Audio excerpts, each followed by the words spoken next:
Hey everybody, welcome back to Edify. By the way, check out the artwork in the back.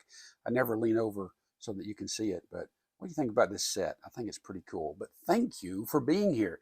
Thank you for watching, and I do appreciate those who are leaving comments. Would you please leave a comment? Let me know what you think at the end of each episode, and share this video with somebody.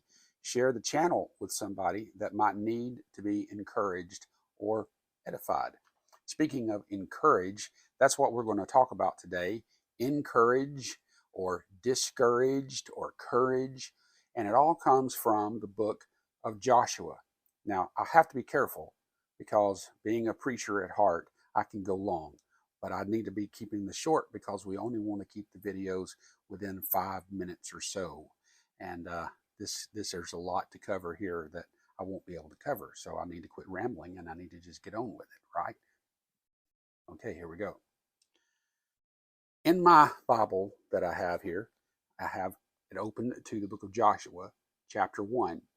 And I'm going to read to you just a few verses. And I want you to hear this word that is used often when God is talking to Joshua. And who is Joshua? Joshua is the lieutenant of Moses that took over when Moses died in the wilderness. And so now Joshua, they're fixing to move into the promised land, and Joshua needs to take over, and he is obviously intimidated. He's nervous. He doesn't know what's going to happen, what the future holds, and he definitely does not feel up to the task. And I can understand that.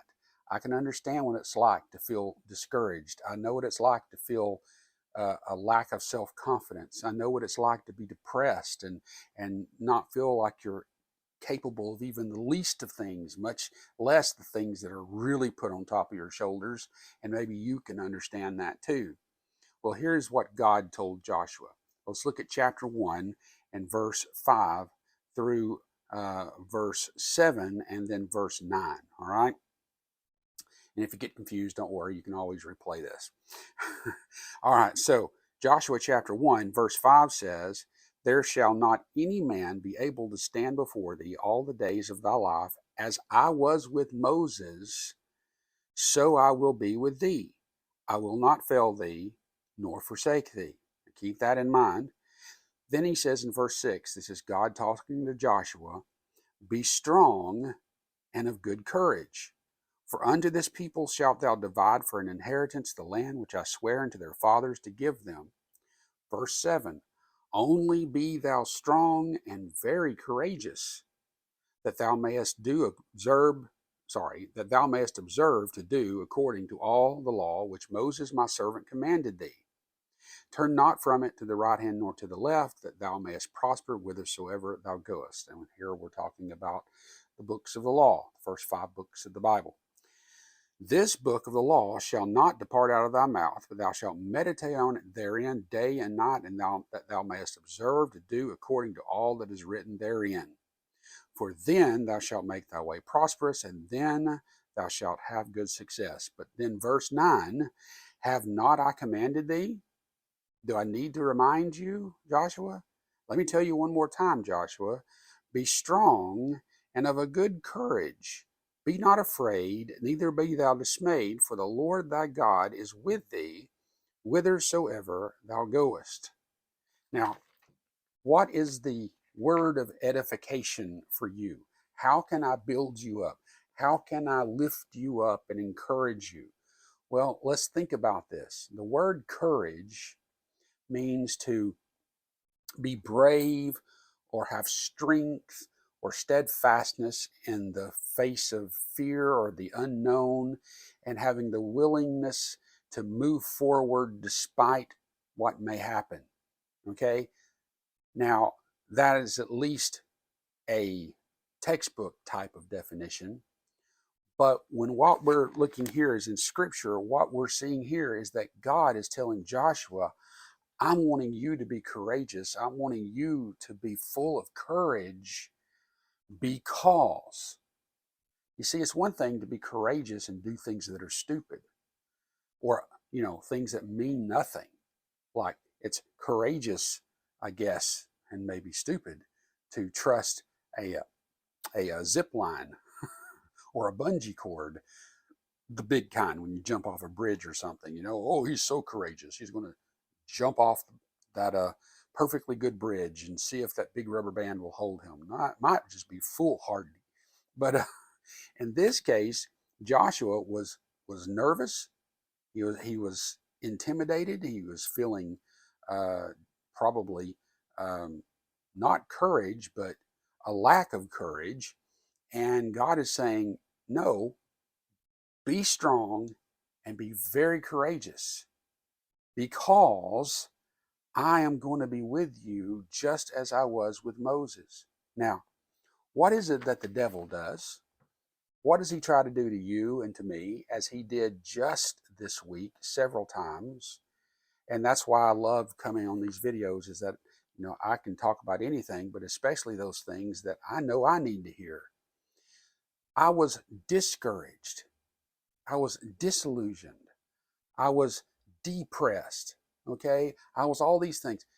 Courage in the Bible is really another way to say having faith.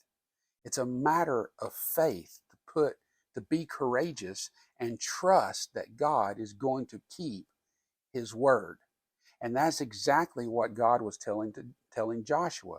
He said, be strong, be a man, be strong, but be very courageous, because move forward without fear, because move forward in faith, believing that I will be with you just as I was with Moses. And you saw what I did when I was with Moses.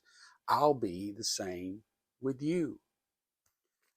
That's what I want you to take with you today. When you are discouraged, whatever it may be, you need to go back and think about this.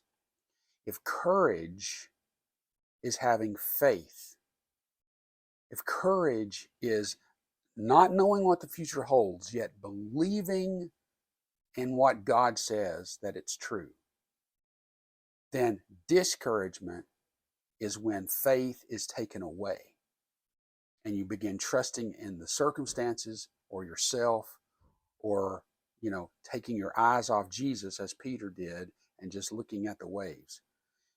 Satan wants to discourage us. He does not want to encourage us, but God does. And how does he do it? Through his word.